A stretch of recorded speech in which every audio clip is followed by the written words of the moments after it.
아버지 하나님, 또 새날 주심을 감사드립니다. 오늘도 살아갈 때 내 삶의 동기와 또 방향과 속도가 나의 본능과 상식이나 또 세상의 유행이나 흐름이 되지 않게 하시고 오직 예수 그리스도가 되게 하여 주시옵소서.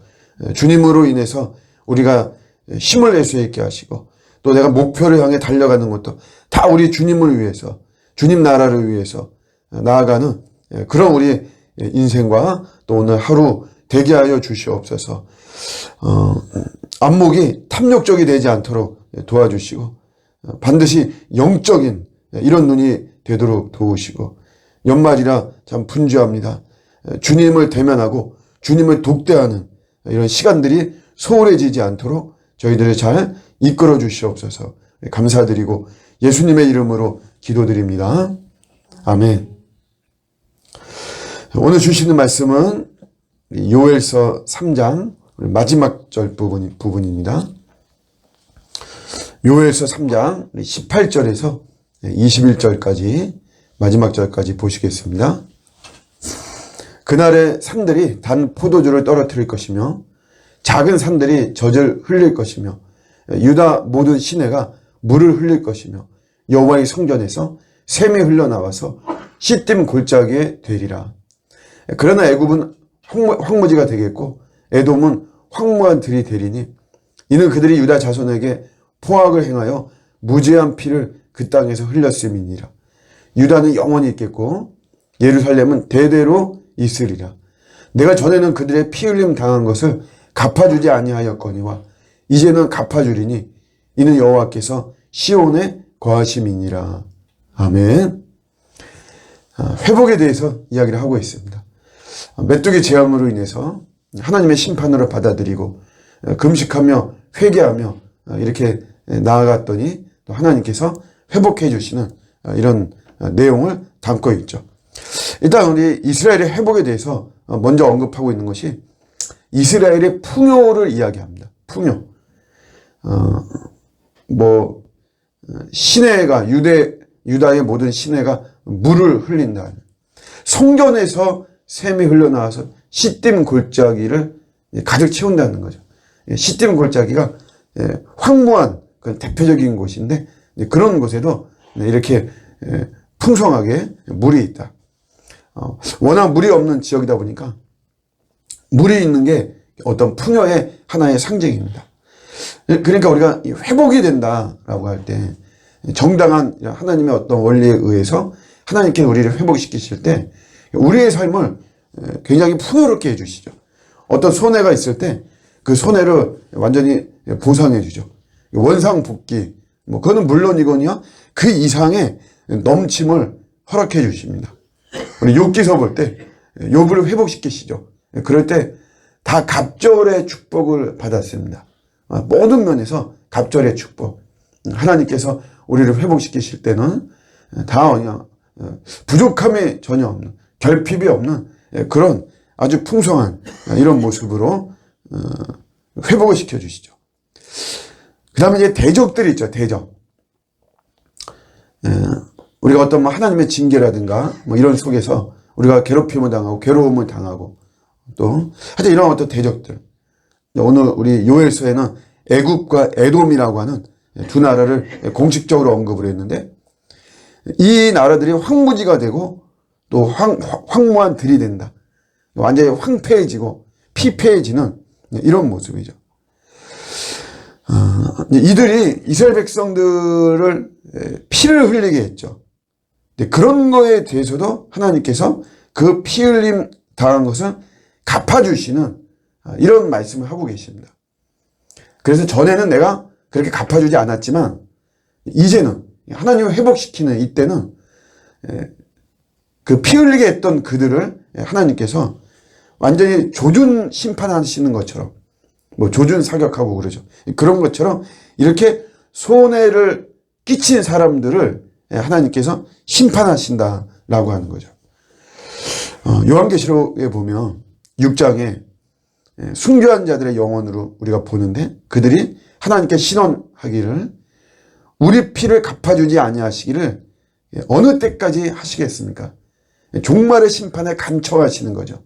하나님께서. 하나님께서 일단은 기다리라고 그런 이제 메시지이지만 그 이후에 결국 계시록은 이들의 호소를 하나님이 응답해 주시죠.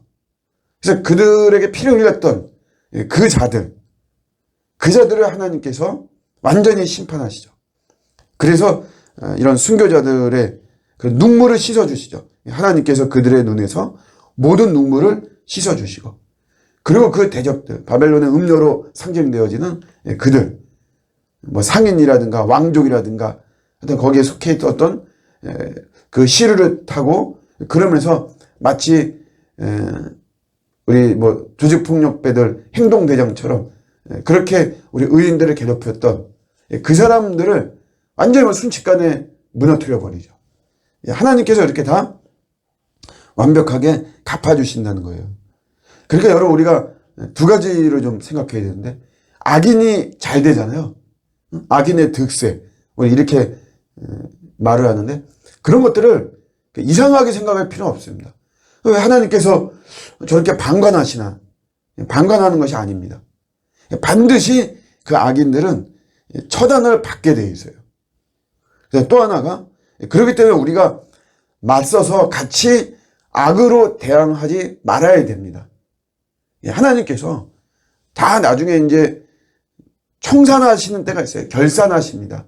그래서 우리 의인의 삶을 하나님께서 회복시키시고 이런 모습이 있고, 이 악인은 하나님이 반드시 그 손해를 끼친 사람, 우리 의인들에게, 선인들에게 악을 행했던 사람, 그 사람들을 반드시 심판하시는 거예요. 그러니까 우리 같이 맞서가지고 악을 악으로 이럴 것이 아니라 선으로 악을 이겨라.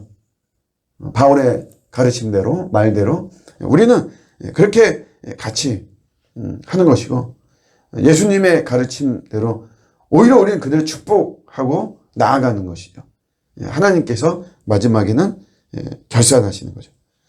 그래서 우리는 이제 이게 이런 회복의 이런 모습들이거든요. 그러니까 이런 회복을 위해서 나는 무엇을 해야만 되는가? 그러니까 우리가 할 수 있는 것은 이제 회개입니다. 회개. 어떤 메뚜기 재앙, 오늘 시대 우리 코로나 재앙, 이런 거에서 회복될 수 있는 길은 뭐 다른 게 없어요. 우리가 회개하는 거죠. 원래는 은혜의 결과로 회개해야 되는 것입니다. 내가 은혜를 많이 받아서 내가 죄인이구나. 그래서 내 죄가 막 내가 생각이 나고, 억지로 생각나지 않습니다. 저절로 우리가 생각이 나요. 그래서 가장 좋은 거는 은혜의 결과로 회개를 하는 것이지만, 그러나 또 우리가 그러니까 은혜의 선결 조건으로 회개를 이야기는 합니다. 또 그것이 필요하고요. 우리가 은혜 받기 위해서 우리가 죄가 있으면 안 되잖아요. 하나님과 우리 사이는 이 죄가 있어서는 원활한 소통은 되어지지 않는 것이거든요. 그렇기 때문에 우리가 이런 어떤 은혜를 받기 위해서 또 하나님의 임재를 우리가 사모하는 마음에서 회개를 하긴 하죠. 근데 이제 이렇게 되면 사실은 막 이게 이제 좀 사실 쉽지는 않습니다. 막 내가 뭐 회개를 쥐어 짜듯이 막 이렇게 되는 것이고, 원래 가장 좋은 모습은 은혜의 결과로 또 하나님 임재의 결과로 내가 회개가 되어지는 것이죠. 막 회개가 막 나오는 것인데, 이런 회개가 사실 우리 회복을 위해서 그게 이제 우리의 태도입니다. 우리의 자세고.